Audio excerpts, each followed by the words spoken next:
Менә ул быелгы уракның беренче ылаулары. Машиналар кырлардан бер-бер артлы элеваторга койтып тора. Яңа гына Сөләйманов хуҗалыгы кырларыннан китерелгән бөртектә чиста кыры. Организовано, все нормально. Эш бик оешкан төстә бара. Кичә 5 рейс ясадым. Ашлык күп, комбайннар бер туктаусыз эшли. Комбайны работают хорошо.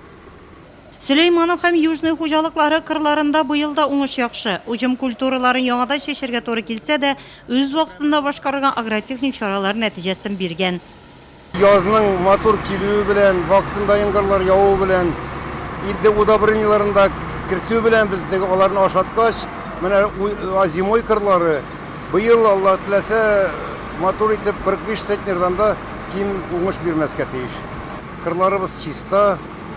Менә арпа сугарга төштек. Кичә 14 комбайн безнең бер сутка эшләделәр уже.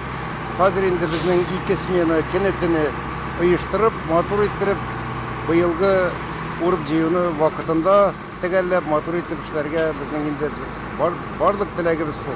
Элеваторда да кырдагы сыман һәр минут кадерле кайтарылган ашлык мәйданчыкта озак ятмый, ул шунда киптерү җайланмасына озатыла.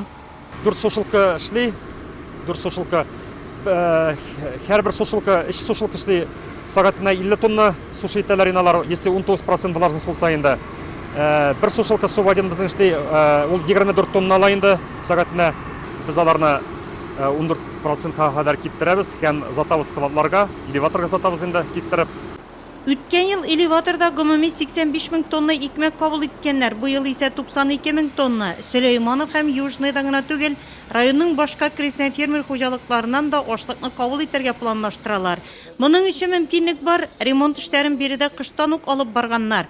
Төзекләндерү әле дә дәвам итә. Ремонт өчен 12 миллион сум акча тотыла. Элеваторның эчендә конвейерларны алмаштырдык,